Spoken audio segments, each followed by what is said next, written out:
Welcome to my budget deck channel where I try to make decks as cheap and playable as possible, and if that is something you'd be interested in, then why not subscribe? Today I had a look at the new cards of Nordics, and Nordics are quite the interesting deck actually, and since I found out that their Link monster banishes 3 cards from your hand or field, I thought why not use that a little bit, because there's cards that would want to do this, and there's also cards that don't rely on summoning the turn you summon the Link. You see where I'm going with this? Well, you see anyway because you see the deck list, but I mixed these creatures with Metaphys, and yes, it's not great, like it works, don't get me wrong. The problem is if you play against like a very competent deck, your opponent will just win the game before you actually get to use your Metaphys effects, because the problem with Metaphys has always been, if you go first and you banish stuff, then the stuff triggers during your opponent's standby phase. But all the cards that trigger basically interact with your opponent in a way of, well, your opponent has to have stuff on board already, and most of the time during their first standby phase they will not have stuff on the board, so the only thing you'd be doing is cripple yourself if you actually use the effects of the monsters that you summon. So that's a bit of a problem, but you could get like a resource loop going and technically then use certain effects during your next turn if you get there, and Nordics might just well get you to this point, because they have some searchable negates and whatnot, and pretty beefy monsters. So in the end, it is well possible to actually get to your next turn and then trigger all this Metaphys stuff again, because Daedalus makes it possible to basically just skip a turn in a sense with the whole combo. So let's find out what I try to do here. And first things first, I am not a dedicated Nordic player, so some of the ratios of the Nordic monsters might be off. I try to find like as good of a ratio as possible for all of these cards, especially trying to keep the whole budget thing in mind. And I will talk about other cards you could be running instead as well. I decided to go for one of this card because this is a level 2, and sometimes you need level 2 to make the combo work. If you go for, if you only have like the level 4 tuner left, for example, for some reason, and you want to get Alviss into the graveyard and then go for this kind of combo, then you might need a level 2. Technically, it really doesn't come up all that much, because mainly what you want to be doing is go for a Nordic Beast anyway. But sometimes, like I said, you for some reason have only this tuner left because stuff happened, and then you still want to get the Smith out or Alfar out, and then you need another level 2, and this is what this does. Shouldn't really come up, but it might, so why not run one of them? You just want to get the Nordic count full anyway. We run one Metaphys Decoy Dragon because this card is actually quite nice, because it doesn't rely on Metaphys monsters to be targeted for an attack. You can already see this here. It's when your monster is targeted for an attack, you can target one of your Metaphys monsters. Well, it's a pendulum effect, also that's up, but same effect. I think that both effects are the same thing. You can target one of your Metaphys monsters that is banished on your graveyard, or in your graveyard. Actually quite nice if you link stuff off, that still works. You can banish it if you do special summon that monster in attack position, which is great because that also triggers the effect of your Metaphys monster. Now, most of the time, you're not quite sure if you actually want to trigger the effect of the Metaphys monster, especially if it's Daedalus, because you would be banishing your Nordic stuff as well, which like usually don't really want to be doing. But sometimes there's ways of getting rid of your Nordic monsters, like say for example with the Relic and or your easier monsters that there are. And then you can nuke your opponent's board with that as well. And sometimes it's not that bad if you lose one of your people. Obviously, if you play more Aesirs, then it will matter less and less and less, because you can just do the same combo again and again and again. But for the budget version, 2 ultra rares seemed enough in this kind of deck. And yeah, if you want to stock up, that is obviously fine. We run a triple Tanngrisnir because it's a level 3, and that is mainly needed for the combo. And yeah, I want to say it's the best level 3 that's not like super rare or whatever. There's another one that you could be running. I just like the whole thing of like technically I could set it and you get 2 tokens and it stalls a bit. I don't know. The effect of the Nordic monsters are mainly terrible, so this is what you get. We run one Ash Blossom because I don't count this towards the ultra account, because most people have one literally because of these like kind of free packs that you get, like the 10-pack special collection deal. So I included this and Infinite Impermanence because you kind of do need hand traps. Besides the fact that going first is a pain in the arse anyway in this game, especially if you don't have hand traps. You kind of need it to get to your next turn and get the whole combo off. So this is basically what this is in for. We run 2 Nordic Beast Gullinbursti because this card is nice, obviously, and you could run 3, but budget version. I think it needs at least 2 though, because this card is good in multiple different ways, in a budget way as well, and in a normal gameplay way. Because this card can actually fetch your card back from your graveyard, that one that you used for the link summoning, which is good because then you could actually run stuff like discard traps, because this comes up sometimes, but it also gives you a card for the next turn to start the same Nordic combo again, so that's why I really like this card. Also, it has the ability to not only add your card back to your hand, but also to get your link monster from the graveyard back into your extra deck, which is very, very neat. So you technically only need 2 of the link monster because you can recycle it with Gullinbursti. A lot of the time you wouldn't want to, especially since you only run 2 of the easier monsters anyway, but in a version that where you splash in more of the gods and stuff, then that could be coming in handy. Now for the big card in here, Necroface, another card that you can banish with the effect of your link monster, so you can trigger this, and this card not only has a very high chance of, well, I want to say milling, but banishing one of your important Metaphys cards, but also it has a very, very high chance of actually doing something very funny here, and that is getting rid of your opponent's DPE combo, for example. If you hit one of the Destiny heroes, that is something that you cannot underestimate, because that shuts down this whole Predator Plant and Destiny Fusion engine as well. If they only play 2, and why would they play more?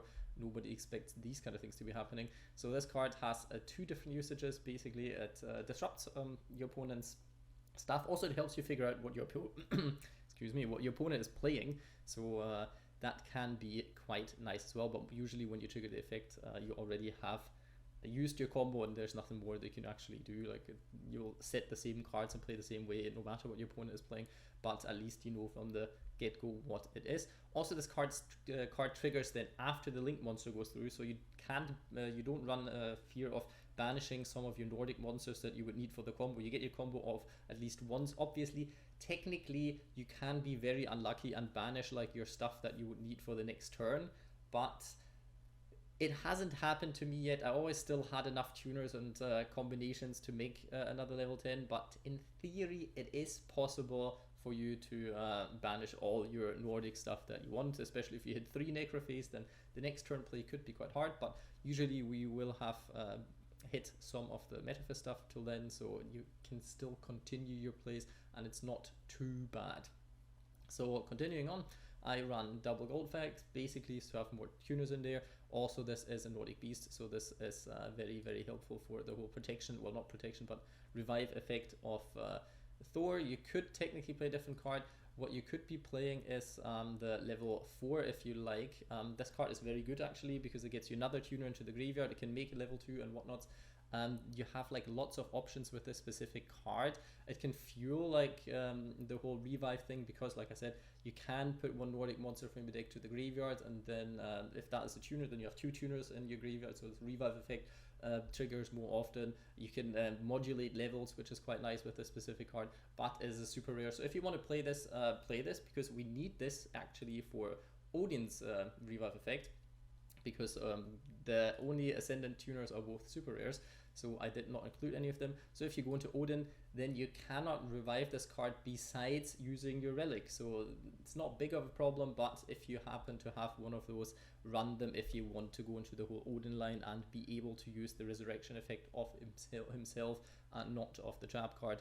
But usually it doesn't really matter all that much unless your opponent gets rid of the trap card, and or you have no Nordic monster that you could be attributing for that one as well. We run a triple Alviss because this card has 2 nice effects. If you just banish it, then you can go into your whole combo anyway. With your link monster, you have more cards in hand, which usually doesn't really matter unless you open up with a hand full of disruptional cards, like 1 Lost Wind, 2 Forbidden Chalice, maybe 1 Ash Blossom and whatnot.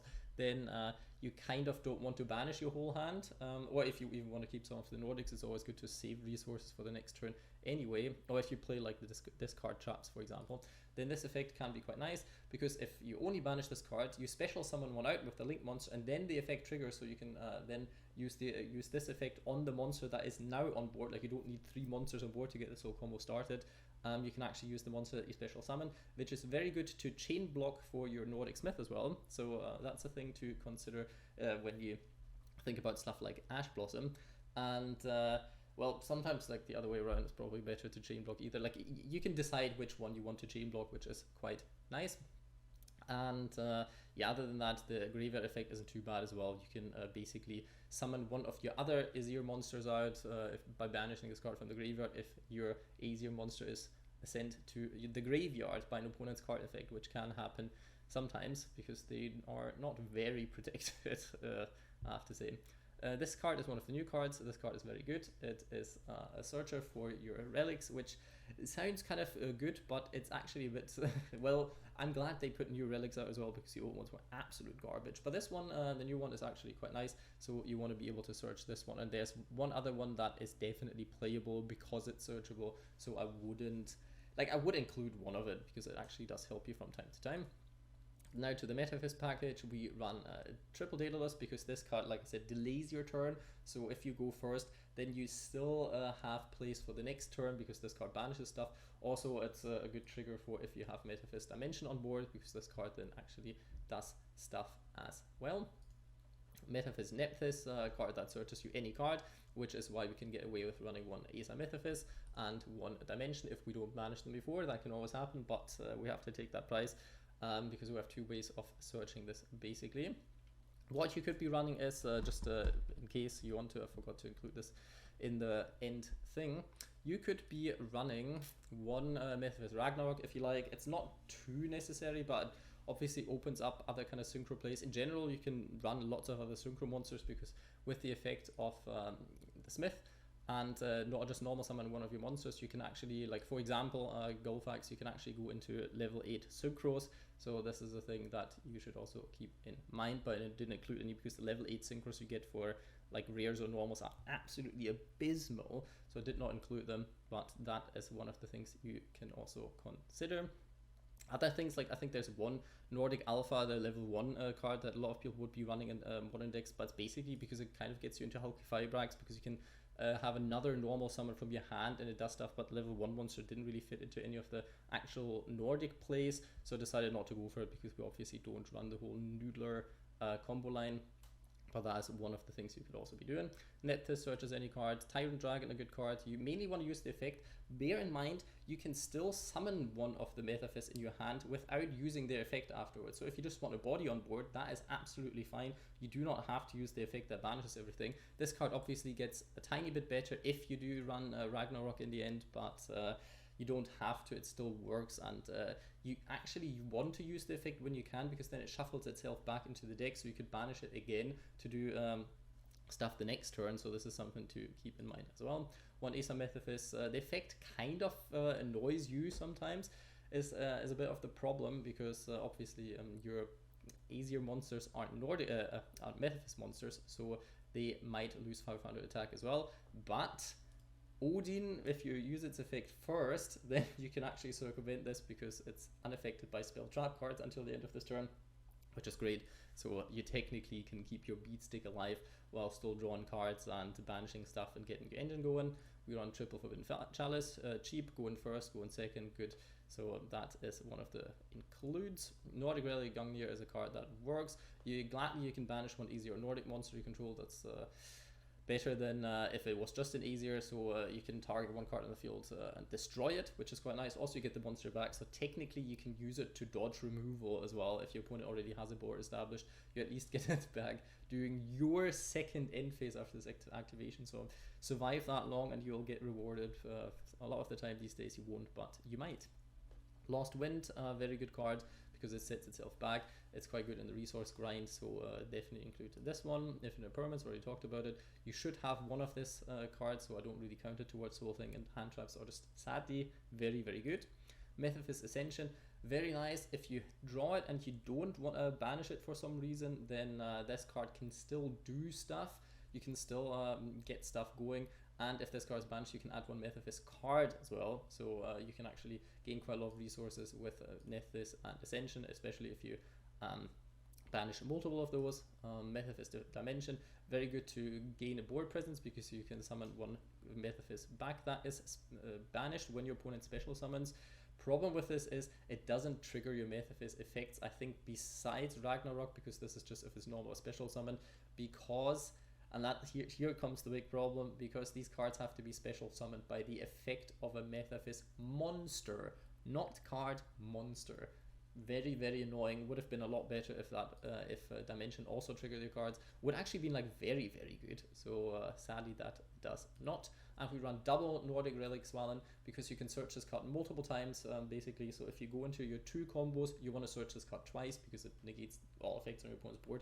At least that one are currently on it. So that is actually quite nice.